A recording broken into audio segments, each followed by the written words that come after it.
आसनाई में हुई थी पुजारी की हत्या, पुलिस ने भाई को ही बताया था कातिल। जनपद चंदौली के शहर कोतवाली पुलिस ने क्षेत्र के मधुपुरा गांव में दिव्यांग पुजारी की हत्या का 24 घंटे के भीतर खुलासा करते हुए अभियुक्त को गिरफ्तार कर लिया। हत्यारा उस लड़की का भाई बताया जा रहा है जो पुजारी की देखभाल व सेवा के लिए काम करती थी। दोनों के प्रेम प्रसंग के कारण ये हत्या हुई है। सदर कोतवाली में बुधवार को भोलेनाथ सेठ पुत्र स्वर्गीय द्वारिका सेठ ग्राम मधुपुर द्वारा तहरीर दिया कि उसके छोटे भाई रंगनाथ सेठ की हत्या गांव के ही एक परिवार के लोगों ने मिलकर की है। वह गांव पर रहता था और पैर से विकलांग था। कई कारणों से उसकी शादी नहीं हुई थी, इसलिए खाना बनाने व घर का कार्य करने के लिए गांव की एक लड़की को करीब 12 वर्ष पहले से उसके साथ रखा गया था। लड़की का भाई रामाशंकर विश्वकर्मा को उसके भाई वो अपनी बहन पर प्रेम प्रसंग होने का शक होने लगा था, क्योंकि भाई का अधिकांश समय उसके साथ बीत रहा था। इसी कारण मेरे भाई रंगनाथ सेठ से पूर्व में उसका झगड़ा भी हुआ था, इसलिए 7 मई की सायकाल में रमाशंकर विश्वकर्मा द्वारा उसके भाई की हत्या कर दी गई। तहरीर के आधार पर थाना चंदौली पर मुकदमा अपराध संख्या 103/24 धारा 302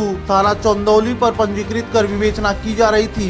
उसी में मिले सुराग और साक्ष्य के आधार पर विश्वकर्मा परिवार पर नजर रखी जा रही थी। साथ ही पुलिस ने कई लोगों को उठाकर थाने भी लेके आई थी। सीओ सदर राजेश राय ने बताया कि थाना प्रभारी चंदौली गगन सिंह को मुखबिर से सूचना मिली कि दिनांक 7 मई 2024 को ग्राम मधुपुर में युवक की हत्या करने वाला आरोपी Ramashankar Vishwakarma Shri Yamuna inter college Katshila highway के सामने दक्षिणी पटरी सर्विस लेन के पास नहर पुलिया पर कहीं बाहर भागने के लिए वाहन का इंतजार कर रहा है, जिसमें चंदौली पुलिस ने Shri Yamuna inter college Katshila highway के सामने दक्षिण पटरी सर्विस लेन के पास नहर पुलिया के पास घेरबंदी कर वाहन पर खड़े अभियुक्त 24 वर्षीय रमाशंकर विश्वकर्मा पुत्र मूलचंद विश्वकर्मा निवासी ग्राम मधुपुर थाना व जिला चंदौली को गिरफ्तार कर लिया गया। गिरफ्तारी के बाद हत्या करने वाले अभियुक्त ने बताया कि 7 मई 2024 को अपने गांव के ही रंगनाथ सेठ को उसी के घर में रस्सी से गला कसकर हत्या कर दिया था तथा तभी से वो छिप कर रहा था। आज बाहर भागने की फिराक में था, उसी दौरान पुलिस ने उसे गिरफ्तार कर लिया है। देखिए, कोतवाली चंदौली अंतर्गत ग्राम मधुपुर के निवासी रंगनाथ सेठ की संदिग्ध परिस्थितियों में डेड बॉडी उनके घर के कमरे में बरामद हुई थी।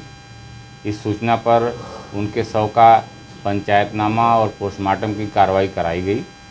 पोस्टमार्टम में उनकी मृत्यु गला कसकर किए जाने से पाई गई। इसके संबंध में उनके भाई की तहरीर पर अभियोग पंजीकृत किया गया था और सर्विलांस टीम की और मुखबिर की सहायता से पुलिस ने 24 घंटे के अंदर इस हत्या की घटना का सफल अनावरण किया है और अभियुक्त को गिरफ्तार किया है, जिसने इस घटना को अंजाम दिया है।